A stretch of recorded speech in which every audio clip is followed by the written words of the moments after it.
All right. So I guess for right now, the only one here. I know Dan is working on something, so he should be here in just a couple minutes or so. And I know Christian actually just sent me a text. He will be joining here in just a second. So welcome to a Facebook Live, YouTube Live, as we've been doing on these Wednesdays. Should come up with some cool name with this. I don't really know what it could be. Oh, there he is. Yeah, I don't really know what a good name for this would be. I guess like it's a Brew Week, Brew Hump Day. I don't know. Brew Hump Day. I love it. Brump Day. We should patent that. Brian Patton. Yeah, I mean, every time. Gotta admit, I'm a little peeved right now. I just spilled beer on a $150 gaming keyboard. And now it just types the letter H continuously. So for help, I think it's trying to communicate with you that it needs help. So now I'm going with the old school Dell, founded in the basement keyboard. I mean, you're in the basement, so it would make sense if that's where you'd find it. Sorry, by basement I meant garage. Ah, okay. Do I sound okay? Yeah, you sound fine. Cool. Do I sound fine? Yeah. Oh, I just had to rip all of my stuff because I had all my stuff running through. Yeah, you sound great. I had all of my stuff running through. My my Focus right here. Was plugged into the keyboard. Because it had a bunch of USB slots on it. And this is so old, I probably could have tried that, but I'm not convinced this old Dell keyboard is going to support a high-end audio interface device. Or if it does support it, that's kind of I get what I pay for type of situation. Right. So here we are. So I feel like, Dan, I'm drinking an Elysian. Yeah. It's a keyboard killer. So there's that. I'm like really upset about it. That's pretty good. What do you have? The Dark of the Moon. Good stuff. That is pretty solid. Currently watching AEW. Watching my boy Cody Vance, part of the Dark Order. Actually trying to get him back on because that is one of our lost episodes. Actually, is the chat we did with him when we weren't allowed to talk to wrestlers. The lost episode that you did probably 2 years ago now. Yeah, something like that. And then we have then I'm watching the NBA playoffs, but look who it is. Hey, there he is. Look who it is. What's up, guys? I feel like I've been talking to you so much this week, but it's from months ago. But you're seeing me fresh right here. I think it's impossible for you not to be fresh. You know what you guys doing? Look, and you got a partner this time, dude. I do. Yep. What's up, man? Not too much. You too. You guys are here to like do good cop, bad cop type of stuff? No, huh? I don't think I can be a bad cop after today's events. Yeah. I think John bought me some sweet vinyl today. Oh. And so I'm super stoked about that. It was one of those things where, and this is actually an interesting topic to, I guess, start off with is, so there's this band that I like that put out a couple of their old records on vinyl in a very limited capacity. I'm talking like 500 copies of a record. And then like, you know how they'll do them like different colors and stuff like that. Sure. This band sold 500 copies. No, 2,500 records in 3 minutes. Wow. That's amazing. Yeah, it was a nightmare. And it was one of those like, I had to put brakes on my car the other night. So money was kind of tight when these things came around. And John here, I guess, swooped in that 3 minutes and snatched up the the limited releases. Well, who was the band, man? Now you got me curious. It's my favorite band of all time, and that would be Zayo. Oh, right on. Yeah. And they put on, they put out a couple of records that they released back in '97. And anyway, but yeah, they obviously they did very well in 3 minutes. But is this like some reunion for them that they're doing? No, they're still around. Okay, right on. These were just reissues because they've been around for like I don't know, like how many years now? Let's see. since the mid 90s. I don't know, however long that is. What, 25 years, something like that.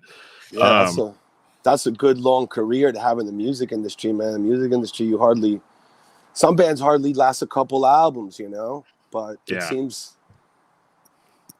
So what's up, man? What you guys up to? You, man. I mean, your record comes out on Friday, so I mean, it's a big day. Yeah, well, it's gonna be the big day. How are you? How are you feeling 2 days out? Good. I mean, I'm extremely happy with the album. I think the songs are amazing on it. You know, for an acoustic album, for a vibe album, for an album that's about, you know, personal feelings and stuff like that. It's pretty. You know, I'm pretty happy with it. It's a terrible time to be promoting music out here, but, you know, it's just music, man. We got to keep making it. It seems like you've actually been just doing a shitload of press. Yeah, for sure. I have been. I'm extremely grateful and blessed, man, with any of the attention I've gotten is, you know, more than I expected, to be honest with you. I didn't know that anybody would even give a shit. You know? Well, I mean, you even made a blabbermouth headline the other day. Damn, I almost got in trouble in public. Did you see that? No. I mean, I saw it. I almost got in trouble in public. Thank God I didn't go too far. You know? I mean, it was a shitty situation having to see that. But, you know, when you're in a situation that a lot of people are wasted, and somebody does something stupid, it's not always your job to correct the little guy that's wasted doing something dumb, you know? Sometimes you just got to be like, well, thank God my crew isn't like that, you know, because you're on tour. The reality is, if you're on tour and some shit goes awry and, you know, and another band is starting to do something that is, in your eyes, either sketchy, disrespectful, or whatever, most of the time you're going to go, fuck, thank God that's not in my crew, because we'd be having to deal with some shit, you know? And sometimes you only correct the right people. But in this case, man, it was so many people were there when that was done. I was like, I can't believe this person is doing this in front of people. And it was a crew guy that started it. I really don't want to say who it was because it's not. It's not my job to, like. I was just making fun of you for. I almost catching some heat. It almost got me in trouble. Yeah, I couldn't even believe it. The only ball busting I'll do to you, and then I'll turn it over to Dan, is so when are you gonna do that track with Andrew, man? Oh man, soon. Like I told you, I haven't let him know yet that I have demos to it. I've demoed vocals to it. I haven't let him know that yet, but I haven't let him know because I still feel like, okay, I got like 4 or 5 different small versions of what like the chorus could be and things like that. Yeah. But I just don't feel, I'm not 100% happy with showing him what I have yet. So it's the only reason I haven't really showed him yet, you know. But I'm gonna, when I hit him off with the demos though, I'm gonna hit him off with a couple of things that are really good though. So hell yeah, you know, he hit me up out of nowhere, man, and I'm a huge fan of what he does. Of course, I'm gonna throw down on a heavy track with him, dude. Fuck that. Well, I mean, it was just one of those things to me, like when he sent it to me, he was like, yo, I just hear Cristian on this. And I was like, hold on. Because he was like, I reached out to him on Facebook and I don't know if he doesn't use it. And I know just in dealing with you that you're kind of like, I don't always check my Facebook and shit like that. So I was like, all right. And I was like, well, let me fucking be the mediator here and get some shit popping off between you two. Because as soon as he sent it to me, I did that thing like I was just grabbing dinner. So I was driving through downtown, did the old car trick with just the music, the demo for him. And I was like, yo, this shit's fucking popping. It's so bumping, dude. I swear to God. It's going to be so dope. And the stuff I put to it is like really badass. But I want to make sure that what I send them is like, it you know what I'm saying? So I'm going to send them a couple of different ideas too, because I want him to be involved in like helping me pick what he feels like the parts that kind of fit and stuff like that. But I mean, look, man, it can't be on me. I was trying to keep it quiet, but I guess you letting everybody know now. Tell people what's going on, what we're talking about. Nobody knows what we're talking about. All right. Well, I mean, I'll even give you another thing because I'll call out someone else just in case somebody picks this shit up. But so Andrew from the Ghost Inside sent me a track, and he was, because we did a top 5 new metal countdown, Dan and I and him on this. And, he's like, dude, I've been just in this like new metal phase, kind of like, I already, Jet kind of already, and some metal kind of borrows a lot of those bouncy rhythms that is, typified in new metal. And so he's like, man, I've just been in this like headspace. I wrote this track, the track that he sent me, and then, he sent you. And he's like, I just hear Cristian doing his fucking thing on this. And then, like I said, he sent it to me, and I was at a bar, so I wasn't even going to try to hear it. And then got in the car, cranked up my stereo, nighttime, and he was like, oh, fuck, I haven't even given it the, like, nice drive-in while you're listening to it, like, vibe to it. And he's still in the studio, like figuring out parts. I mean, his home studio, yeah. Like he just, I mean, he has a home studio in his house, and it's just that's what he does pretty much all day. He just sits in and locks in and just writes a bunch of shit. Like he wrote a like 90s G-Funk era rap song that I've kind of been trying to fuck with, just to see like as a creative writing exercise, like if I could even do anything with it. And then I got somebody else potentially involved that I'm not going to speak on just yet. We're actually trying to get Lejean, because he's got another song, because he's a big Seven Dust fan, and he's like, yo, like I want to get Lejean on this thing. And I was like, are you trying to do like some kind of all-star studded fucking album or something? And he was like, I think he is, man. I mean, the song he sent me is really, really cool. Really, it's got a great heavy vibe, but it's got some cool melody in there, and it's everything that you would want a heavy band that just has really no boundary, but it's just doing something cool and heavy to have. And I think it's going to turn out to be awesome. If the other songs he's doing are as good as the one he sent me, man, the EP is going to be badass. That I know. Yeah, but, I don't know. But I'm surprised he did everything on it too. And he played the guitar and played all the instruments on it and everything. So I was, I was like, dude, I'm surprised you did all this. It sounds awesome. The song's really freaking good. Yeah, I mean, that was kind of the thing, I think, with this new Ghost Inside record, too, is, and I'm only saying that, like, it's on the podcast they've done and shit like that, so it's not like I'm speaking out of turn, but, like, if he wrote a lot of... You're going to get in trouble. They spoke about it on a podcast they did, so it's fine, but, like, Andrew writes a lot of the stuff for them now. And that's awesome. Excuse me, and it was one of those things where I think, if you listen to the new Ghost Inside record, or even more to the point, some of the stuff that he's been writing and putting out on his, 1 decade stuff, which we did a podcast about, which is all instrumental. People are kind of surprised. Like, I didn't know Andrew could write all of this shit. And then even like he said, like, impressive, dude. He was a guitar player first, and then happened to pick up drums and become more of a drummer in a signed band kind of a deal. But no, it's impressive. And the guitars aren't like, oh, is this like a drummer playing this? Like, it doesn't sound like some rookie guitar thing. It's like really fucking groovy, and it's got great riffs and good melody in it, good guitar layers, But when he hit me up, I think you're one of the first ones that I had talked to when he did hit me up, right? As far as I can remember, I think so. Yeah. I've been trying to keep it quiet. I didn't know how much you wanted to talk about, but you're the one that's going to get in trouble. Hey, you know what? I already told him I was going to call. Now we can blabber about it forever. We can blabbermouth about it. We can blabbermouth about it forever. I'm not even guilty of it now. Yeah, no, it is. Yeah, I'm excited to see what you do with it. But now that Dan's back, Dan, what do you want to get into with Cristian? I don't know. I missed out on the last 5 minutes. We were just talking about basically that Andrew from Ghost Inside sent a track to Cristian, and Christian's going to do some vocals on it. So we're just waiting to see what's going on with that. That'll be super cool. Well, kind of on that, when he was talking about Andrew not. People are like, oh, I can't believe he wrote all this stuff.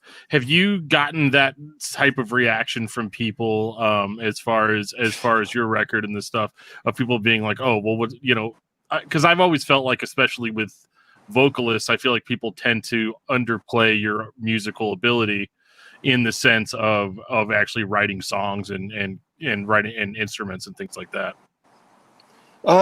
Yeah, it's funny because most of my friends that are close friends that I would like, I'm a musician 24/7 as much as I can be. I try to be anyway. So like my friends that I'm in the studio with all the time, or people that I've, helped with music, or friends that talk about music with me all the time, they heard it when they heard it, and I kept it quiet until I was able to send people some, the actual cuts of the album. But when they heard it, they were like, oh, cool, you're doing some of the other stuff you always kind of, like to do and stuff. But the fans, for sure, they probably are like, what? I was not expecting this. It is a complete 180 from, not a complete 180, but it's a complete different presentation of anything else I've ever done. You know, and Yeah. it was scary for sure. I told you before, John, that it was like, yo, people might just throw me out the window. They might just be like, screw this guy, throw out his CDs. Who the hell does he think he is, just writing some acoustic shit? Well, I'm actually trying to remember too. You know, I know a lot of like radio things go on, like when, you know, when bands are on tour, they do a lot of like in-store radio performances and so forth. Did ILL Nino really ever do any of that, really? You know, the funny thing is that we tried, but I'd have to put it on myself that I was never good at it. I was always terrible at, like, you know, like making a song metal and then figuring out a way to like calm it down and chill it out and do it all mellow. And I mean, we did it several times, and, you know, I've done like the guest show up appearance acoustically at this radio station, or at a pre-show, or as like a guest appearance or something like that. But, you know, I don't think I ever really, other than writing a song, because I always wrote on acoustic guitar, and I try to write on acoustic guitar as much as I can, but I always write on acoustic, and more taking it more than that, at least feeling like it was more serious and thinking more professionally along the lines of acoustic, didn't happen until like maybe 5 years ago or something. You know, my mind was like always, we're a metal band. Yeah, I write on acoustic, but we're making songs metal, you know? And some people could debate, you guys weren't really a metal band, you were a hard rock band, whatever. You know what I mean, you know? In my mind, I don't know, man. I was like, we're hard rock, we're hard rock, you know, we're metal. And technically being acoustic just didn't fit in my head until I had more time to sit around with an acoustic to just play, not so much to write. And then it made me realize, well, some parts could be cool, but it wouldn't. I'll tell you this much: the way that I am presenting the past songs that I've done in the old band, it's not done at all how we've done it in the past. I think that I would have been able to do it if we would have done it with guitars properly tuned to E, and you just figure out the chords properly to the song. It doesn't matter that the electric is tuned all the way down to B. You should still be using a properly tuned acoustic guitar and just figure out what the chords are and use different voicings, which is what we did. We had a properly tuned, you know, I sat around with my homie Conrado, and we were like, all right, let's just have a proper acoustic guitar, but figure out the voicings and the chords to these songs. Once we did that, it came to really easy, you know, and then the nature of the songwriting behind those songs started to come out on its own. And I started realizing, oh, there was the cool beauty behind the simplicity of the song. There it is. But the way we were trying it before was the guys would tune guitars, acoustic guitars down to B. Yeah. Right. And that to me was always like, I can't even wrap my head around, like, the things are out of tune and they don't even stay in tune. And it made no sense to me, you know? But maybe it would have, if we would have thought about it differently then, like, just take a regular acoustic guitar, figure out how to play the ILL Nino songs. Maybe we would have been able to make it work. But I know that I just kept thinking in my head every time we tried it or we did it, like, just something doesn't feel right. I don't feel right singing to it like that. Maybe it was just in my head. Maybe we should have just been playing with a real acoustic guitar. Tuned, it was a real acoustic guitar, but tuned to just a standard tuning, you know. Right. That made things easier for me, at least playing the songs acoustically, for sure. Well, and I think, you know, back to the perception thing, you know, as far as like, oh, I'm surprised anybody would even care. I think really the thing that I've enjoyed the most is kind of the approach that you've taken, in that you haven't really set anybody up for any kind of weird expectation for what it was supposed to sound like. Because I feel like a lot of guys that come from a metal background that want to do something that's not that, you know, I think sometimes they tend to use certain buzzwords or certain ideas like, oh yeah, well, it's going to be a little bit different, but I think overall you're going to like it or whatever. Like, I feel like, just I feel like fear, in your out of their own fear that their fans were just going to backlash right away. Right, but I mean, I feel like you kind of came out just more honest, and you're like, yeah, this is not like any of my previous material, at least not in the level of aggressive, aggressive sound. Yeah, I mean, I think that probably would. You're absolutely right. Probably would have been one of the worst things I could have done was come out and be like, "Oh, I'm experimenting, and I can't wait for you guys to hear it. It'll be a little different," and it would have been like gaslighting people to be like, "What the fuck is this?" Right. Well, and thank you so much. I think that I had to. I think I had to. The only thing the thing I think I owed the fans the most was being honest with them, and letting them know, hey, this is what it is. I'm past this point. I don't want to keep holding on to a grudge, so I'd rather just put my energy into this completely different thing. Sure.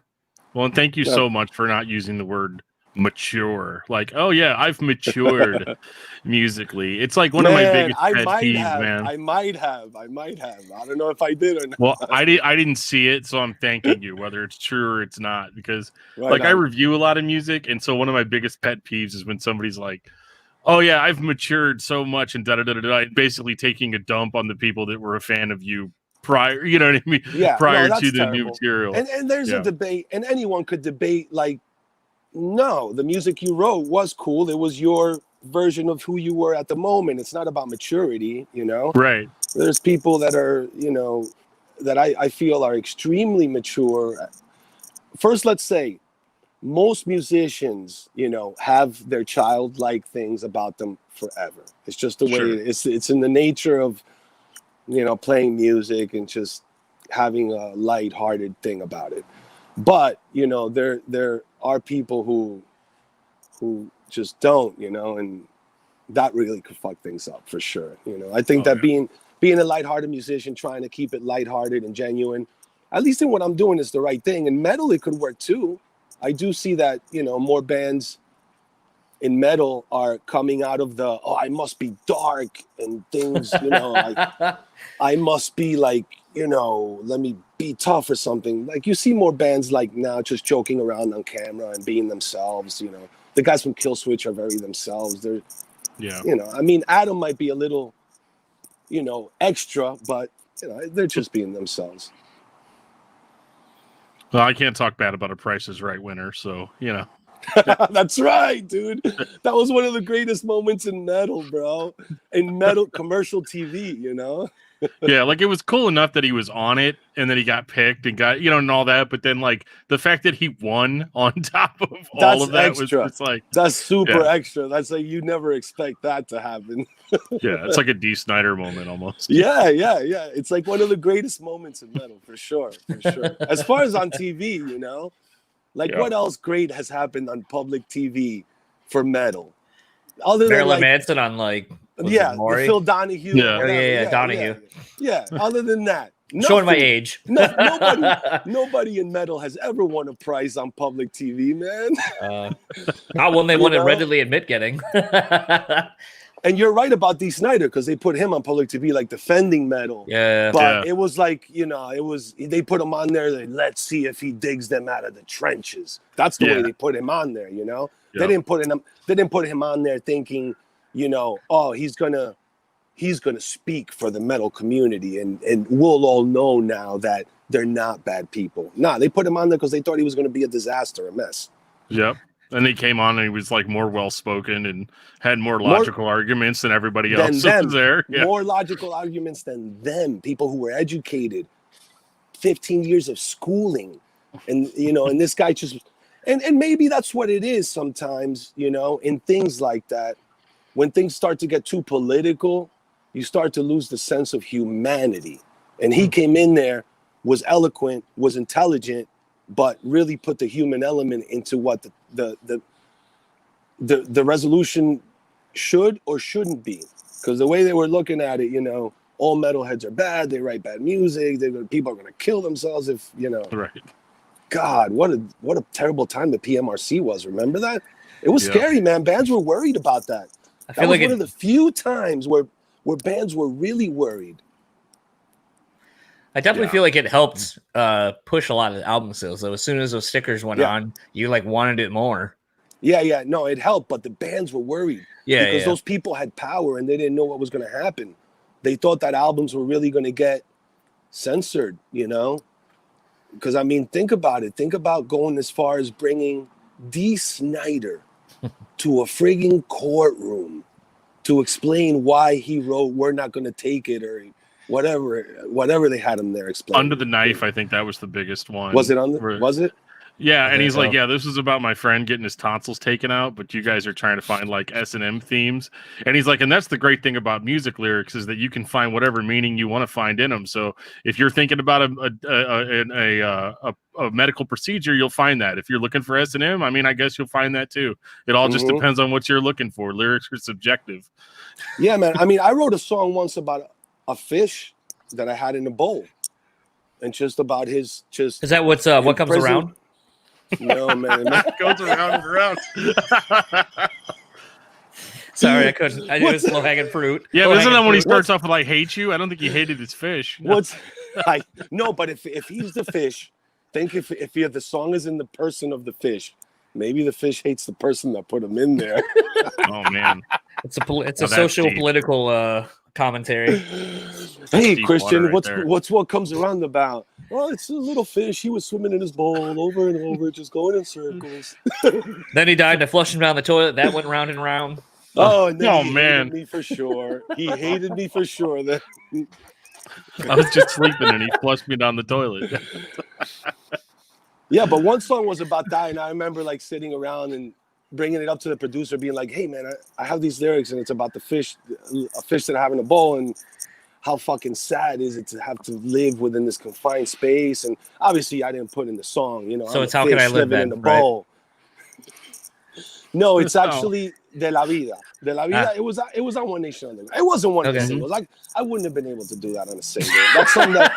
That's something that you do. You like experiment a theme or some like disturbed kind of like, you know, an animal feeling fucking in prison. You can't put that on a single. People will never fucking even. They'll be like, he's nuts. I mean, Miley Cyrus put out a single called Pablo the Blowfish. Yeah, I mean. Look, in indie music or pop, you could get away with a lot of shit, but you know how metal is, man. Yeah.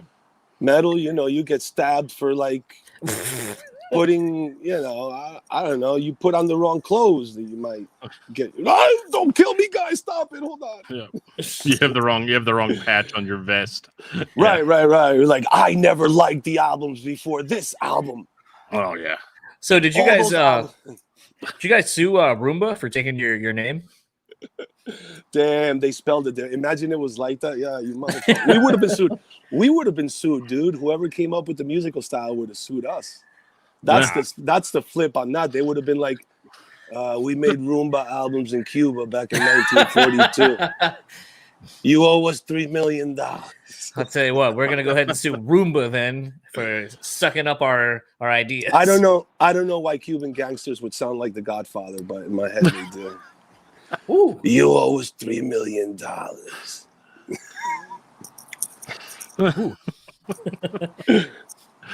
Oh my goodness! But yeah, and that's one of the coolest things now, though, is, you know, is as far as like fear, as far as like releasing music right now.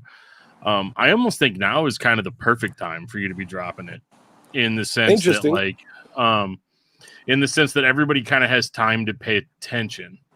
You know, in the sense that everybody's kind of looking for new entertainment and looking for new things to kind of get into. I mean, it sucks that you can't, like, as the musician, it's really hard not to be able to just go out and start playing out. Yeah. Because that's like what you do. That's like, you know, you do that for however many years, and then.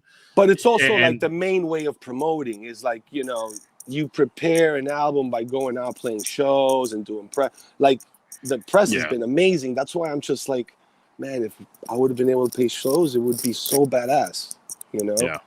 Because I'd be out there having fun, playing music and playing to people, you know, letting them know about the album. But yeah, I mean, you know, man, I'm blessed to even be able to do it, dude. You know?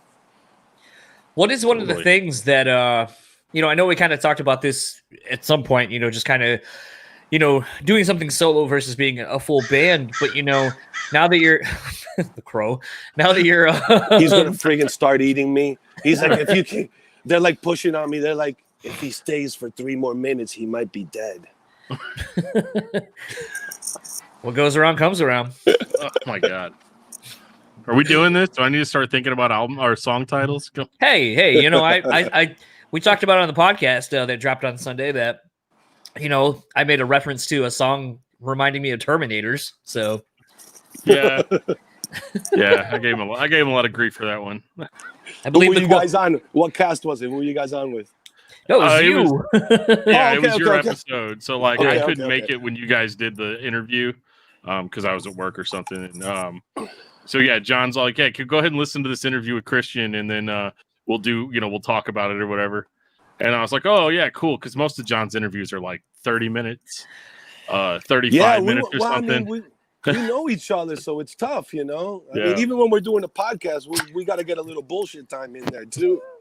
No, it was very entertaining. I know, but I didn't know that before I heard it, So I pop it on, and I was like, all right, well, for the next hour and 45 minutes, I'm gonna get plugged in here, and then I don't know. I was doing something at work, like my boss was talking to me or something, and I was like, "Oh, okay, cool." And then I put my earbud back in, and he's talking about liquid metal Terminators and all this stuff, and I was like, "What are you? What happened to this interview?" I had to run it back and listen to it like 3 or 4 times just to figure out what the context was. I mean, come on, man. We had to talk about everything. It was too much stuff to catch up on, man. Talking about fucking mini disc players. You want to talk about him again? I still remember him, dude.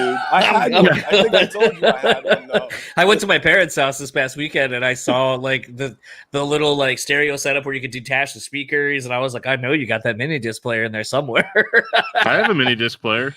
She had an Iowa. She had an Iowa stereo in there. Damn. Yeah. With the different EQs. Remember, you used to have the different EQs. Yep. Back when it was all about the 6-disc CD changer. Oh, like this one I have right behind me right now? Yeah. Well, that's like I was talking to... right under my cassette deck? Yeah. Yeah, so funny enough, Jordan Whalen from, I guess still technically Still Remains, but of Kill the Lights now. So he was showing me his home studio setup, and underneath his computer is like the fucking 3-disc CD like boombox thing, and I was like, that's a cool setup and like cool guitars and all that shit. But I was like, what the fuck is that doing under your like nice like studio setup? And he was like, well, I mean, I'm not gonna get rid of it. It's like you literally have like the nicest shit to like make your stuff sound good, and now you're like got your CD player underneath. Sometimes you need like playback all over the place, like different places of your house and shit. Especially when you write, you want like be able to hear a track in the kitchen or over there. And just having shit around usually helps. I totally get it though, not being able to throw out audio stuff. I still got a box of like cables that make no sense, that I probably don't need, but I'm like, I don't know, I'll throw them out next year or something. 2021, that's the year I throw away my box of stupid cables. Yeah, 2020 is not the year you throw out your box of stupid cables, because chances are you'll need them. You're going to need a cable. November rolls around and you'll be like, God damn it, the only way I could have gotten this was if I had that stupid ass cable I threw out. I got this Radio Shack receipt. It'll come in handy someday. Dude, the cables are no joke though. Like, I mean, and not this isn't even cables, but like about 10 minutes before we came on live to do this, I spilled like a little bit of liquid onto my keyboard, and it just shorted the entire thing out. So it was like letter H the entire time. So I'm like running to my garage. I'm like digging through all these old computer parts, and I find this old crappy Dell keyboard, and I'm like, all right, well, I guess this is gonna get us through. So I mean, you can't just throw stuff like that out. I've almost thrown that keyboard out like 6 times. It saved you. Look at that. I've almost thrown mice, like a mouse, out a bunch of times. A wired mouse, so many times. And then when every single time that like the Bluetooth wants to act up on the Mac or something, I'm like, thank God I never threw out this goddamn wired mouse, bro. Because if you got a mini Mac or a tower, you can't really. Unless you have a laptop, and if like the Bluetooth acts up on your mouse, you're like screwed. Yeah, totally. I do everything wired, man. Like I'm so. That's the whole thing, John. If you're gonna get rid of that box of cables, why don't you just send them over here? So, I mean, you make it seem like I have keep a them in box of cables. storage. Yeah, Keep them in storage, man. I'll send you my cables, bro. Right. I used to fix them, like when I was like super poor. You're talking to I the would dude like. who still has his Beats headphones that straight up like come out. Hey, those are still great, dude. If you ever Yeah. if you've listened to anything on those in a while, I know they're like a little outdated or whatever, but like that's Not kind of when part of they're- the appeal at this point. Look at Like, that. straight up like broke. Wow. But I just can't get rid of them. Yo, some duct tape on that, man. Yeah. Yo, Yeah, I'm a duct redneck. tape. I'd have no shame in that. Like, it's so Those are- the plastic's silver anyway. Like, come on. Those might be my cutting the lawn headphones. I noticed that everybody usually, like in the music industry, we've been onto in-ears for a long time, but now there's a lot of companies who are like selling Bluetooth in-ear buds that probably sound phenomenal, man. How I've do been those looking at work it. as headphones, basically? I don't know. They connect Bluetooth, but I imagine they must work good. You probably get badass isolation. You don't Well, I want to meant be the- driving with them on. I meant the in-ears. Have you done that? Have you The listened? in-ears, look friggin' work awesome, man. I love them. I use them in the studio all the time too. I always remember like Chino always talking about how he hated using in-ears because basically it's like, yeah, you sound great, which if you've seen Deftones over the last like 10 years since he's been using them, yeah, they sound great. But he also says like you kind of lose a little bit of that like in the moment kind of vibe of like hearing the crowd and all that kind of shit. Yeah, like, you do. You don't get any of that. Sure. So You do for sure, but you know, at the end of the day, you're really there to try to perform as best as you can, and you got to try to use, you know, the better all the audio tricks that you could try to use to hear yourself better, a better mix in your in-ears, you know. can you imagine Gigi Type Allen of with in-ears? Damn. I don't He want might to have think about. given himself an infection if he had in-ears. I was gonna say I don't want to think about where Gigi Allen put the in ears. You- Yeah, like, come on, man. I can't think about that stuff. I got kids. Come on. Wait, were But you yeah, the I dude saw who that, posted though. that meme the other day about all the children or whatever, and then it was like grindcore with a kid passed out with shit all over the dresser drawers? Yeah, I might have posted that. But, you know, I saw that meme. That's a good That's one. that's real life. I mean, it really is. They're all sleeping right now, so you know we might get But away yeah. with stuff like that. But yeah, Chino back in the day didn't used to use in-ears. That's right. You're right. And he No. started using them, and they work. From what I've heard, they work really great for him. You know, it's just it probably used to him by now. I'm sure. Do you? What I guess it's something, you know, like it's kind of funny because thinking about, you know, like a big thing everyone keeps asking you, and I think I did too, in all the press that you've been doing is the, you know, how you recorded the record basically. And what's interesting is in a day and age now where like it's constantly about, you know, the new technology, new pickups, new mics, new headphones, new whatever. Excuse me. Is it because this is the thing I don't think I've asked you. Obviously, they're recording on kind of an older technology and in a different way of recording, but were you kind of blending new school with old school technology on that, or does it only work old school kind of way? No, the effects are like newer school effects, like the reverbs used or the delay, the compression. Like there's distressors on it. I don't think distressors are that old, but what was the most modest approach was using no multi-tracking. In other words, the musicians all played together. The only one that was in a separate room, I was in a separate room with my guitar and my vocal mic, but that was because we needed to separate the vocal from the band. Okay. The rest of the band was in a room on their own, and we all played together. They had two mics, so literally they were set up in a circle around two microphones that, you know, the producers set them up at different angles, and it must have been, I mean, they had it harder than me because I had the mics. I had two mics to myself, the vocal mic and my guitar. So, and they were set up to me, but these guys were put around the mic and told to sit a particular way and not to move too much, which, I mean, I couldn't move too much either, but what they had to do was like on some intense, like focus shit, man. So it was like 4 inputs basically, and there's no editing. We just did takes. We did about 4 or 5 takes a song, but me and Conrado and Steven and Oscar rehearsed for about 3-4 days, together. I mean, I had done a couple of months of rehearsal on my own, but we went in and did a bunch of rehearsal, and then went into the studio and did it as modest as possible, meaning not a lot of inputs. We all played together. We played until we got the take sounding right, and we just picked the best parts of each take. And that was the only thing that was done, like an old school recording where on tape they would make you do a bunch of takes, and then they would take when you played the intro the best, and they would use that intro, and then they would take the best cut of the first verse and they would use that verse, and they would just splice tape together. That's all we did. We didn't use tape, but we did use it the same way. It's the way that, and I would have done it differently, but I think it added like a cool vibe, challenged me personally. I imagine it challenged the other musicians as well. And it definitely taught me that chemistry is still very important in music.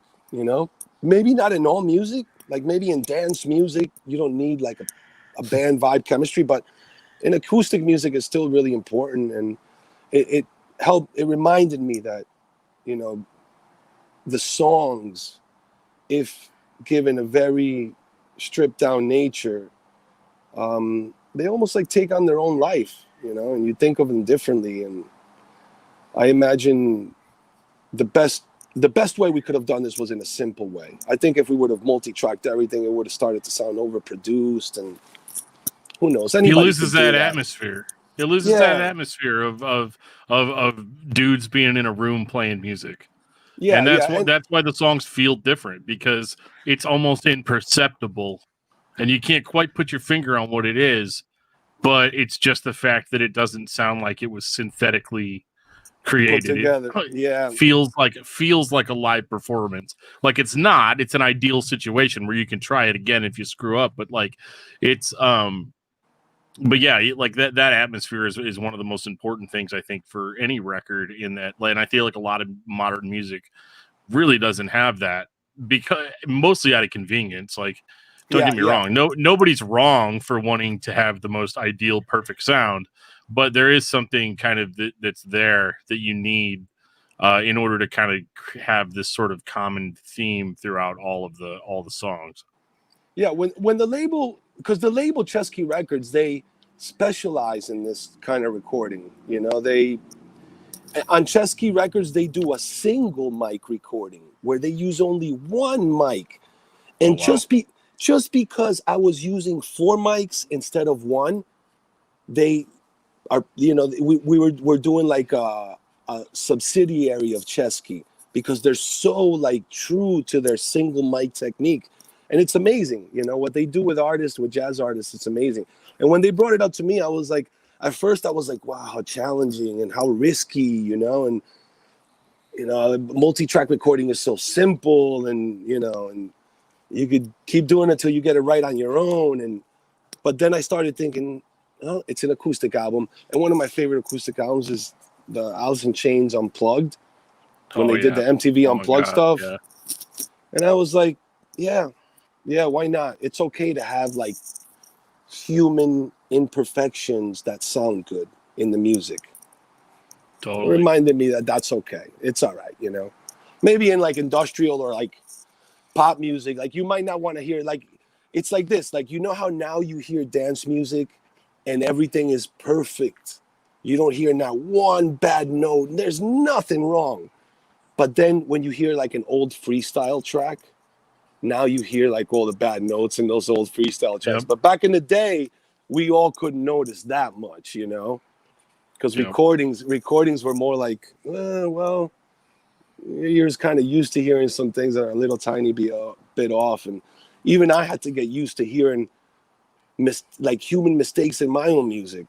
And I was like, God, but that note isn't really dead on, or like this note is slightly off. But Jeff and the label people kept reminding me, like, dude, these are good mistakes. It's human element. Don't forget that. So they had to keep reminding me of that also.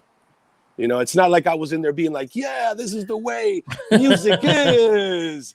Isn't it great? We're going back to the roots. You know, I was in there nervous as hell. Like, I don't know, you know, there's something. Are you sure? You know, but they kept reminding me that the human element is important, and at least what we were doing. Yeah, totally. And that's cool. That's one of the things that I enjoyed the most about it, because like I'm a metal dude, like straight up. Like I like it to be fast and brutal and stupid, you know, a lot of the time. Same too. And, I love brutal music.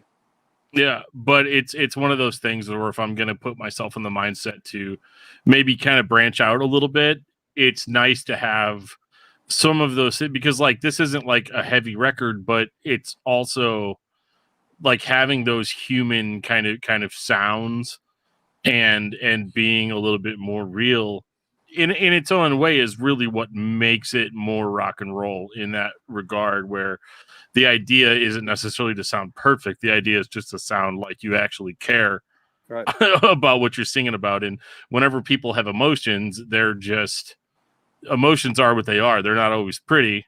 They're not always like smoothed over. You know, we're not always our ideal self all the time. You know? Yeah. And life so isn't I think that's a good quality for to sure. it. Yeah, and life is never always perfect, you know. That is true. Absolutely. Yeah, man. I mean, for a metalhead to say that thank you for even listening on that level, you know. Some people, you know, like their music the way they like it, and you know, I've felt that before in my life, you know, where I was like into things and don't throw this other thing my way because I don't even, you know. But I'd like to think that if something was always good enough, that I would have always opened my mind to it somehow, whether it was hip hop or, you know, Spanish music, or I was still a metalhead, but you know, I still like to always teeter with crossovers into other things, you know. Yeah, the way I look at it is that like it's not like by me going out and listening to something a little out of my comfort zone that somehow that takes away from the other music that I like. It's not like I listened to your new record and then it was like, okay, well, I guess I'm gonna go burn all my old ILL Nino records. You know what I mean? What's a metal band that you spin all the time? Like the metal band that when you're like, you know, driving, doing your thing, going to work all the time. Who's the band you like to listen to? Well, I really, really like I really like At the how Gates. Are you? Yeah, I really like At the Gates. I really like obviously Zayo is one of the big ones. I grew up in kind of a religious background, so a lot of the bands that I like are actually like religious themed bands. Right on. But they're still like good. So it's like Living Sacrifice is probably one of my favorites of all times. They're like a band out of Arkansas and they're stupidly good, but because they're like their one lyrics, of the originals. They're like one of the originals that did it, right?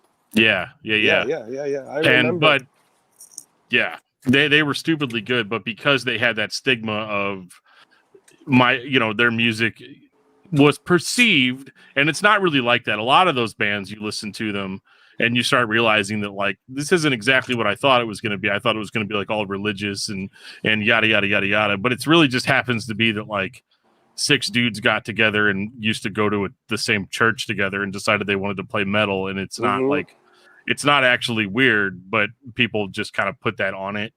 And you know what it is, and you know what it also is. It's dudes that it was actually they were actually going against the grain by doing that. Oh, because the normal thing to have done would be like, oh, we're metalheads, we're in a church, and oh yeah, but it's just metal. We'll talk about evil stuff in our music because that's what everybody else does. Right. But they actually were like, nah, well, we're metalheads, but that doesn't really ring true to us. Let's just put how we feel into it.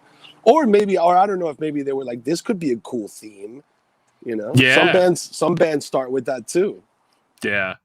Yeah, absolutely. Yeah, so like that's Living Sacrifice probably my favorite, but I also like stuff like At the Gates and like Cannibal Corpse and stuff like that. Like I just like you the like super the heavy stuff, man. Yeah. Oh yeah, dude. Yeah, I mean I go hard, and it's funny because on my other podcast, Discography Discussion, you'd mentioned earlier how people say that ILL Nino wasn't really metal and was more hard rock and stuff.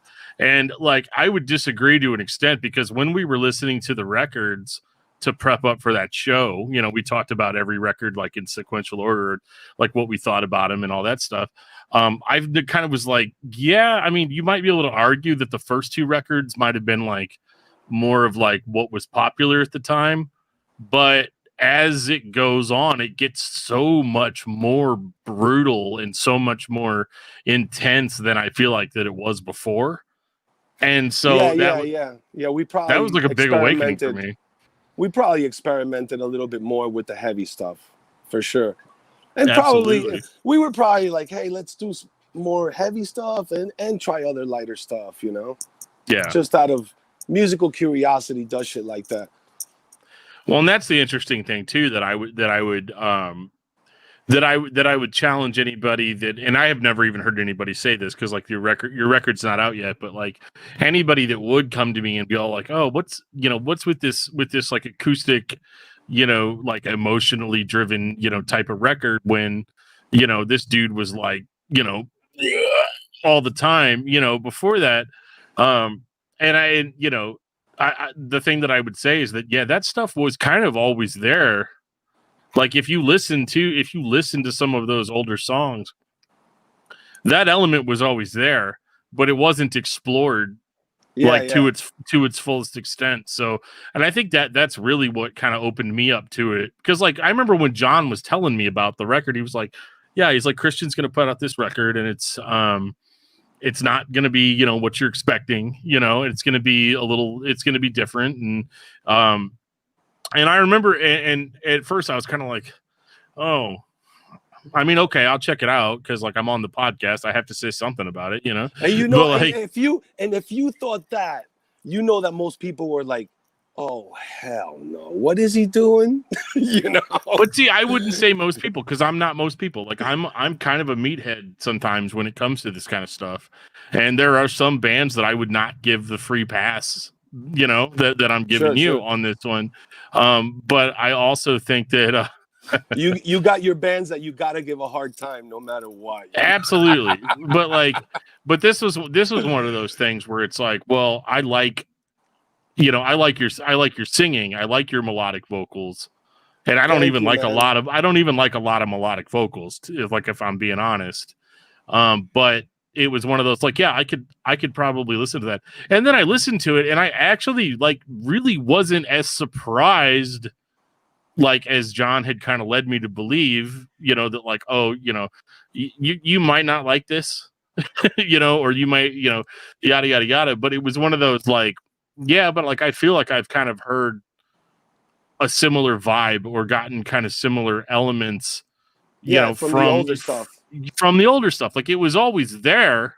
Yeah. It just wasn't necessarily front and center because, you know, I mean, shit, you can't get out in front of a metal crowd and pull out your acoustic guitar and just start singing your heart out. I mean, I wish it was that way. Like, I wish people were more like a little bit more open to stuff like that. But like, I remember just kind of being like, yeah, I actually really don't have a problem with this. And I found myself spinning it a lot more than I probably would have if I would have just like kind of taken John's cue and been like, yeah, I know you're probably not going to like this, you know. But it's still, the cool. music is pretty dark in some weird way, you know? Yeah. I think it probably the metalhead in me wouldn't allow me to make like some like happy acoustic album or something like that. I really don't know. But I've listened to dark music so much in my life that, and the funny thing is that I enjoy, my favorite kind of music is very dark and, you know, talking about very personal themes. And that's really what metal is, if you think about it. Some metal gets social, but even in its social or political lyricism, metal is still personal, angry, and very I must overcome. And that part of me, I guess, will always just have to be, you know. And probably that's the thing that wouldn't allow. I didn't want the songs to be too cheesy and things like that. I remember when I was doing the demos, it would have been easy to write like a folkier song or something like that. And for some people, it might have worked, but I don't know if it would have worked for me. That's probably why some of the things sound a little bit familiar, because a lot of the songwriting that was done in, you know, back in the day was just me sitting around with an acoustic guitar trying to write songs for the band. Then we would ultimately, you know, make them as loud as possible. I mean, we were a metal band, but you know, I wasn't necessarily all the time sitting around plugged into an amp, jamming loud, trying to write riffs and stuff like that. You know, it was coming from some like, let me put some feelings into some kind of song. And sometimes it worked, and sometimes it's like, oh God, I can't believe I talked about that, or it sounds so dated, you know. But it's awesome to hear metalheads say that, man. You know. Because a lot of people could have just, it's the easy thing to be like, oh, I don't listen to that kind of music, you know? Yeah, I get it. And like, I think it all goes hand in hand in a certain sense, in that, like, I mean, if you look at my vinyl collection, yeah, sure, there's a bunch of like Deicide records in there and a bunch of Slayer records and Sepultura and just that super like uncompromising heavy stuff. But dude, I was a death metal monger. I was a death metal monger for the longest time. I mean, when Roadrunner was putting out all the death metal albums, Pestilence, Obituary, Deicide, Suffocation, Living Creation, I was listening to all those bands, buying all those albums, you know? It was just like my thing. Fear Factory ultimately led me down the path of like, brutal can have melody too. And they definitely like changed the way my mind thought about metal a little bit. Tool also, because Tool was so dark that in my head they weren't an alternative grunge band. They just couldn't be, you know? Yeah. They maybe came out as that, but in my head it was like, no, they're like this dark, different thing. Yeah. Well, and it's weird too, because even stuff like, you know, like in with all those, you know, Deicide and Morbid Angel records, I've probably got like, for every Morbid Angel record, I probably have 3 Johnny Cash records. And yet, the level of darkness remains. You know what I mean? It's still, it's still very it's very cerebral in a way. It kind of gets under your skin and it makes you feel the same way. And I think that's the most interesting thing about something like this, is that, like, you know, I think music fans, when you listen to a band and then you hear that one song the first time and it makes you feel a certain way, and then you listen to their other songs in the hope that the other songs will also make you feel that same way, you know. And I feel like it really, in a lot of ways, that has still remained regardless of the genre, you know. And I think that's the thing that's the most exciting about it, is that, like, I can still be all about it, but not necessarily even feel like I had to change, you know, in order to, or whatever. And so yeah, no, I thought it was cool, man. I spun that record, well, at least as much of it as I was allowed to spin, for a while. You, man. I appreciate that, brother. So I think you have to get ready to get going, right? Yeah, man. I'm actually in the studio, just putting in some work at the moment. Nice. But, you know, it's amazing to be able to take a break and just hang out because, you know, in the studio, it gets very, like, loud thinking, and, you know, it's kind of thinking in parts and things, and, you know, I probably needed a freaking goddamn break from dude, holy shit. Totally, man. But hey, what are you guys up to for the rest of the night? I'm gonna get back to you know, thinking of music. Well, yeah. I mean, I'm gonna be taking a computer keyboard apart and trying to hope that the circuit board and it's not fried. But pour some alcohol on it, maybe. No, that's what I did originally. That was the problem. I poured beer accidentally. So I was like moving my microphone around and I just like spilled beer all over the top of it. So that's the opposite of what I need to do. Well, you know, when you have goddamn helicopter, you know, when you have a hangover, what they say is the cure, right? Hair of the dog. Keep drinking. More alcohol. Yeah, just pour some more beer on that keyboard. Well, that's definitely on brand with Brutally Speaking, that's for sure. But hey, man, thank you so much for having me on again, dude. And you know, whenever you want to hang with me, you let me know. You know, I got time. I got time, dude. And I need the therapy. You know that. So I think you should do Dan's other show, or one of his 2 shows. Man, Dan, you let me know, man. If you allow me to do some public therapy. Yeah, absolutely, man. Well, like I sent you in that message originally, so I'm probably gonna go kind of old school, like start with your career whenever like nobody had heard of you all the way up until now. So sure, I'd love to do that, man. That'd That be could super be fun. Yeah, So- yeah, I'd love to do that. I mean, not a lot of people know what the hell I did when I was like young before music. That's a rabbit hole, probably, man. You know? It's fine. I got time. It's fine. Then I want to hear. Cristian was a shoe salesman. No. He was Al Bundy. That's important stuff. That's important stuff. So I just want to hear Cristian pick a band in here. You guys bullshit about whatever band he picks. Yeah, right. It's a lot of shit. For the other show. So I have 3 shows. But hey, man, let's stay in contact, brother. I'm definitely down whenever you want. And, thank you for having me on.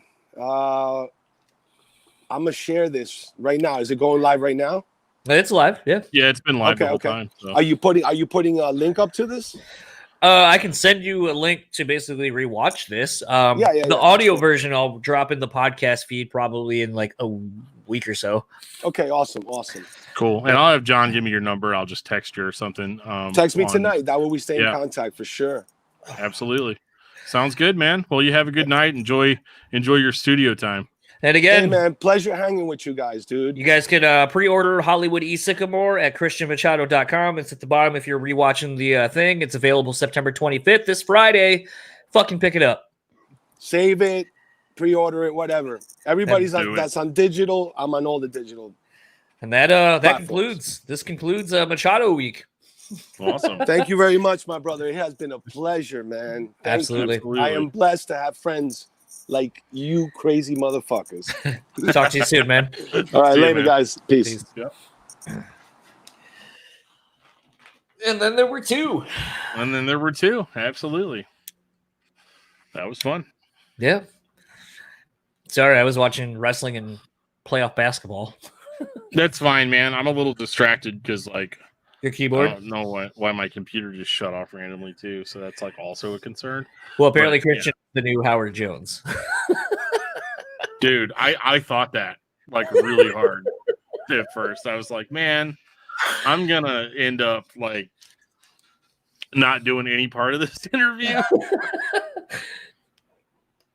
So yeah, it's fine. It was almost perfect because I was texting with Andrew before all this because I was like, "Hey, you gotta watch this," because obviously, like I was saying, Andrew sent me the song that he was like, "Yo," because like I don't even know if I told you this. So like, we got done doing that new metal top 5. Andrew, like probably like 3 or 4 days later, I was like, "Dude, like ever since then, like I've just been like so engrossed in like new metal." And so forth. And so I wrote this song and I totally hear Cristian on it. And then so I was at a bar and I'm like, I can't fucking hear this. Right. So when I went home to go like drop the car off and then catch an Uber back home and all that kind of shit, I gave like the fucking track, like the car stereo treatment. And I was like, yo, absolutely Cristian should be on this. And then he's like, yeah, I sent him a Facebook message. I don't know if he checks that shit. So I was like, hold on a second. Power of the phone. I fucking connected those 2, and then I was like, "Cool, you guys do your shit from there." So you didn't hear, but the people listening, sounds like Cristian's got a handful of ideas, demos done, and we'll probably be submitting something to Andrew relatively soon, and hopefully that'll be something that we get to hear in the very near future. Because I don't know about you, I do know. I've heard the track, so I know what to expect and how awesome it is. But beyond that, I know the other person we're trying to figure out a way to get to is Lejean, because Andrew's a big Seven Dust fan, wants to get Lejean on a track. I know he's reached out to him. But I feel like we need to put the good vibes out into the world and make that fucking happen. So sometimes when you check into these live streams, get to hear some dirt, get to hear some juicy gossip. Oh, yeah, man. I think the juiciest gossip that they got was that Cristian will probably be appearing on an episode of Discuss Metal soon. Yeah, actually. In like 9 weeks when Joe edits it and puts it out. I was going to say, I think as of when we're doing this, I think my episode with Scott Bowling will be up probably Friday or Saturday. I don't know when he posts. Cool. I don't know when he posts. Everybody's premier podcast host, John Beatty, on Good Company with Bowling. It'll be very weird. In the flesh. I was wearing a different Braves hat and a different hip hop shirt. So I imagine your wardrobe is like on par with Batman's wardrobe. It's like, which hip hop shirt am I gonna and Braves shirt hat am I gonna wear today? Well, I just got this one in today. This is a pre-order, as you can kind of see from the bill. It's not just a discoloration. They called this one the green eggs and ham. So it's like a Kelly green nice. and then pink underneath. It was some of the proceeds, I believe, went to breast cancer awareness research or whatever. So as of with this hat, I've gotten 5 in the last week, Braves hats, and I think I now have 11 total. Nice. So, and then yes, I do own, as you'll see in the Scott Bowling episode, I'm wearing my Taxi Cab yellow Braves hat that I ordered with my Wu-Tang shirt and my nice Nike Jordan 312s. So a lot of yellow, a lot of black, a lot of Wu-Tang colors. My wife gives me a lot of grief for the different hats. Why do you need so many? And as I proved with my St. Patty's Day hat, where I busted out my old Code Orange hoodie that I haven't worn in like 3 years, I was like, that's why I now have a hat for almost every outfit I would be wearing, which you can't see it, but with the move the mic out of the way, with the green and the pink, it works. Nice. So I'm one that's of like those. That's like my wardrobe, man. I'm like, which Zayo shirt do I want to wear today? And now I'm getting 2 more in the mail here soon. So. How many Zayo shirts do you have? Oh, I knew you were going to ask me that question. Okay, so I've got one from the Funeral God run. I have the classic Liberate shirt, but it's too small for me. So hopefully my diet continues to work, and I'll be able to wear that one again. So that's 2, and then I've got the Zayo Deny Your Evolution While Acting Like an Animal t-shirt. And then I've got the Zayo with Birds t-shirt, the Zayo Awake shirt that came with the Zayo Awake album. I've got the Well-Intentioned Virus t-shirt. I've got another shirt with birds, another shirt with an evil owl. And then so in a couple of weeks, I assume I'm going to have the Blood and Fire shirt and the Splinter Shard shirt. So that'd be a total of 10. So I can fill out the whole week for sure. Like 100%. Yeah. Yeah. I mean, it is what it is. And I'm just gonna, air our dirty laundry, here live on the show. So everybody knows, because I complained endlessly about it online. Zayo just re-released the Splinter Shards, The Birth of Separation, and Where Blood and Fire Bring Rest on vinyl, completely remastered for vinyl with extended artwork. And the records actually have like double-sided prints of the extended artwork on them. And they're going to end up probably being like right behind me on my wall in frames whenever they come. But, you've heard me complaining on several episodes up to this point that, oh yeah, my brakes broke and I ran out of money and everything. And then these things were yada, yada, yada. And I was complaining. And then John here conspired behind my back with my employer, Alexander, and they both conspired to end up getting me those records. And I think that was like probably the nicest thing anybody's done for me in like a decade. So thank you, John. And thank you, Alex. It means a lot to me. I'm not trying to be like cheesy. I'm not going to cry on the podcast, but like it's absolutely squirt some tears, you bitch. I did that earlier. I know I cried earlier. It was kind of intense. And then me and Alex hugged it out. And if John lived with me, near me, then, we would probably hug it out as well, whether he wanted to or not. And so, yeah, I mean, it was really cool. And like, I also have to say how paramount it was that they got those, because those records sold out in like 5 minutes. Well, to be fair, I knew Alex and I were talking last night, and then basically we formulated a plan, like who was going to buy which one. So that helped. And then secondly, this morning, or probably about like 45 minutes before or so, like I was like, yo, I'm still getting this one. You're getting that one, correct? Yes. So what I didn't want to happen was for them to sell out. Then us both be like, oh, fuck, I bought the same one. I mean, I would have been happy with either or. So, I mean, it's not like... Well, not 2 copies of the same. Well, I would have just like flipped one the on other one to eBay get the for other one. super high, Yeah. and then got the other one. Yeah. Yeah. But so I happened to go, like, we both were like, yeah, don't go to solid state. Where I was like, well, yeah, I'm not an idiot. Well, they crash, dude. I know they always do. That shit never fucking works. Like, I mean, I don't buy a whole lot of solid state shit, but I know that they never are ready for the pre-orders. Dude, no. So I ended up going to Holy Mountain, and I happened to just refresh like 4 minutes before it was supposed to go live. Boom! Saw the record. Saw the record. Saw the record I was supposed to get, and I was like, "Yo, I think everything's live." Like, I didn't even fucking look to see if the other one was, but I was like, "Mine's live. I bought it. I'm good to go."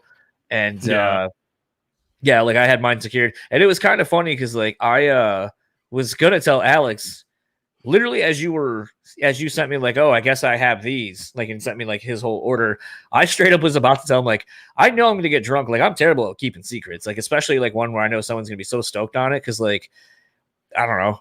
And we talk all the time. It would have been really hard for you not to let something slip at some point. Yeah, eventually it would have been doing like a King Mothership episode, and I'd be like, oh, you know what?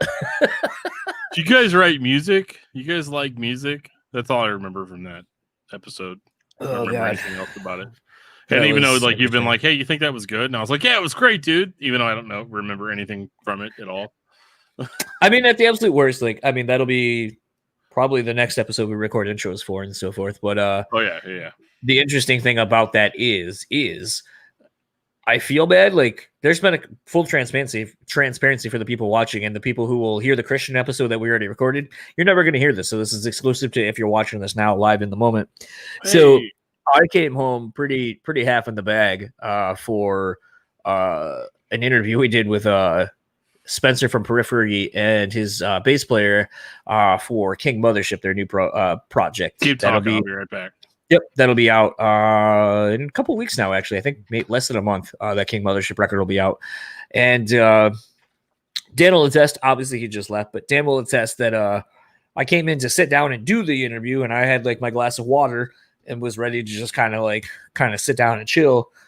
And the next thing I know, my wife comes in with fucking shots and some other stuff, and we talked to Spencer and them for, I think, a good at least hour, maybe an hour and a half. And it was a drunk conversation, but I feel like the nice thing is that we actually have a brand that works for. I don't want to be known for doing that. It's definitely happened in the past, and there have been episodes either due to one because we recorded intros for an episode after that hour and a half, and where I still was drinking, that I was like, yo, I need to go back and fix this. But you won't know. You won't know which one that is because, I mean, might have already happened. But I re-recorded my parts against Dan's because Dan actually was coherent. And then basically I had an audio issue and I had to re-record my intro and outro stuff with against Dan. So, episode. I haven't listened back to it. I'm almost afraid I feel like it might be how the Brock from 36 interview was toward the end when I go back and listen to it, but who knows? Maybe that'll be the charm of that episode, is you can kind of hear Dan and I kind of like half in the bag, at least me. Yeah, I mean, I don't really remember, so probably me too, if I'm being honest. But like I said, that's a show that's on brand for what we do sometimes. Absolutely. I do remember we talked about drinking on the podcast. I think they were drinking too. They were. And they said they enjoyed it. I don't know if they really did or not.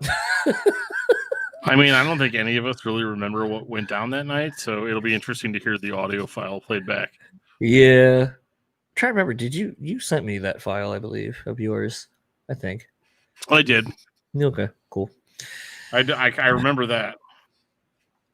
So the fun thing is barring, I don't give a fuck if I fuck it up or jinx it, but so we're gonna put out the live chat we did with Phil last week. This upcoming week is the live audio. So that whole 2.5 hour conversation that is going up. Very, very, very, very minimal intro from me, probably just going, yep, this is a thing we did.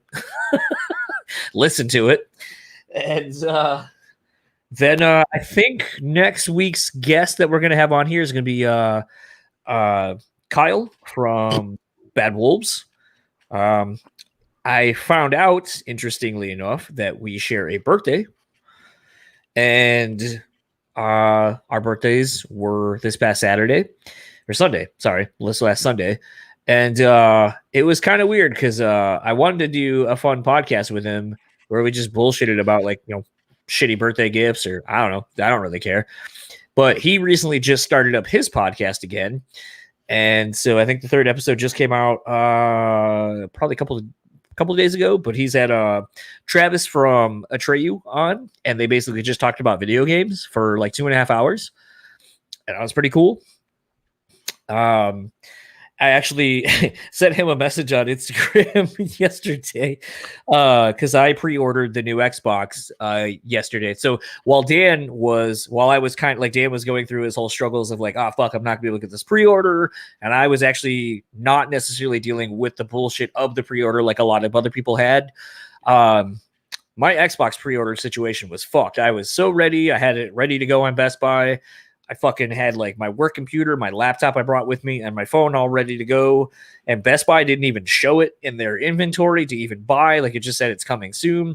Target, after a while, I was like, fuck, like I'll just go to Target. They didn't even have it as a pre-order option, not even available.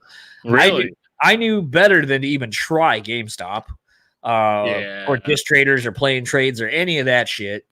And then conveniently, hey, buddy, I used to work at a Play and Trade. Okay, yeah, that's fine. But I just knew because like a lot of gamers, trade in their stuff. They, all this kind of shit. I just figured it would be like the worst place to go try to get one. And so I was like, well, what the fuck? Like, how come everywhere I'm going, like, it's just not available? Like, did I miss like an update? Like, yo, like almost like with the Zayo one, like the Zayo pre-order on Holy Mountain went live like 2 hours before it was supposed to. So then, I went to Xbox, their website, just to be like, hey, did I miss a fucking something? Like, hey, this is getting pushed back like an hour. Or we're having some bugs, so like we're dealing with it. And then I just saw a pre-order on Xbox thing, and I just fucking pre-ordered it from there, and it'll be sent to my house. So like, after all that stressing of like for 45 minutes of trying to get something to work, and then one of the dudes I work with comes out, he's like, could you get one? I was like, no, not yet. Still working on it. He's like, I'll sell you mine. I got a digital. And I was like, I don't want a fucking digital. I want the full on like system. And yeah, so needless to say, I was able to get one. But in all of that, a game that Kyle has been just ramping up is that Cyberpunk 2077 or whatever. Like he's super amped for it. So I go, dude, I wrote to him. I was like, oddly thought of you as I was motherfucking my Xbox One Series X pre-order. It was such a clusterfuck. And then Xbox sent me an email reminder of Cyberpunk coming out soon. And I was like, fuck you. I can't even get this pre-order to go through. Why would I do that pre-order? Right. But needless to say, that was I got that. So I'm really excited for that to come out in the next couple of months. And got all my Kill Switch. Well, the first time the first record is available on vinyl.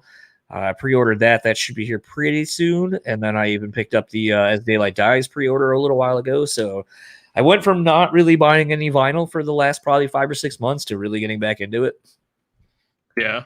Cool. I mean, it always has its clutches in you. You're like I got same. I got 3 emails while we were doing this about like some stuff on my Discogs want list going up for sale. Some Deftone 7-inches that I'm like, I don't really want to pay like $40 for a 7-inch currently, but maybe I can make an offer to somebody. Yeah, totally. I was just saying to see what the next Zayo re-release is going to be. Are they going in any kind of order, or I think it's going to be Liberate, but I'm not sure. Well, I'm sure you can text someone and find out. Yeah, Jeff said that they Liberate was going to happen, but we'll see. How many more do they have to repress at this point? Let's see. Liberate, self-titled, Pray to Chaos. And then there would be The Fear and Awake. And then everything after Awake they've already released on vinyl. So I don't know what that looks like, because like the impression that I've gotten from the band is that it's easier to reissue the solid state stuff than it is to reissue the Ferret stuff, because Ferret kind of went defunct and then they were bought out by like Warner Music. And apparently Warner Brothers is terrible as far as release. That's why we had the whole Funeral of God debacle where I pre-ordered the album and didn't get it for a year because they couldn't work out like they couldn't actually work out like how it was going to go. So yeah, I'm interested to see how that pans out. I'm expecting an ETID pre-order coming anytime at this point. Yeah, that would be cool. I mean, I don't have any money for it, but yeah, I feel you. I know the test press is already out there. I tried buying one off of Biggie. I tried reaching out to some of the dudes and be like, I'll give you like $250 for that test press. Like once the record's out, like not even trying to like buy it and be like, send it to me now. Like straight up when the record's out, like let me buy that test press. But no one's budging. So yeah, I feel like that's one thing I need. I just need to find one Every Time I Die test press at this point for my collection. Yeah, absolutely. I really have been fighting hard to get these Zao test presses for Blood and Fire and for Splinter Shards, but no luck so far. Say good luck. So Jeff, if you're watching this, hook a guy up. I know you got more. I know you got more than one. Come on. Yeah. Let's be real here. Well, I'm gonna wrap this up. This has been going for about an hour and a half. If you are still watching, there's a couple of people apparently watching. If you watch us after the fact, we are involved in round 4 of the For the Nomads silent auction stuff. I've helped personally get some people. We got Jay was speaking of D. Snyder earlier. I helped get D. Snyder to donate some signed 8x10s and some other stuff that's available for auction right now. Basically, if you're not familiar, For the Nomads is a charity donation-based kind of thing where all the money goes to out-of-work touring crew, behind-the-scenes people. So basically, your techs, your production managers, your lighting guys, so on and so forth. As of when we're recording this, I know they have raised over $150,000 that they have paid out to 400 people currently. Like I said, round 4 just went live yesterday. There's stuff from our friends, Andrew and the rest of the TGI guys. They're for the second round at this point. This is the second round that they've donated some stuff to. Monkey and Head from Korn. You can bid on Jonathan Davis's used bagpipe case. He signed it. So there's awesome. The whole band signed a guitar pedal that has been sitting in their storage. So Korn's up there. Lamb of God's donated some stuff again for the second time. Got stuff from Sublime. Like just anyone you can think of is in all genres basically has donated something. Like I said, this is the 4th round of these silent auctions. Go to forthenomads.org. All the information will be there. Even if you don't want to bid on anything, there is just a straight up donation page. All money raised is going to help people that are an integral part of the touring industry. As you know, Randy Bly said in his video, basically shows don't happen without the road crew. They are an unthanked, unseen basically industry of people. So want to thank them. Frank obviously has been on the podcast. If you want to go back and listen to him describe, the foundation basically of this organization, you can go do that. That was like one of our first episodes of the pandemic. And as well as something we're doing just to kind of help in whatever way we possibly can. If you go to our Teespring store, I believe it's just Teespring. Actually, just go to brucespeakpod.com. You'll see our Teespring store there. That way easier than me telling you the link that you'll forget. Just go to the website. It's down below. Basically, we are going to donate 100% of whatever we make from now, maybe for the foreseeable future. I don't really want to put a cap on it. If you buy something, we will donate the money to them. I don't need the money. We're basically pricing everything so low as it is that we're really not even making a profit. But we just, I'm kind of speaking for Dan.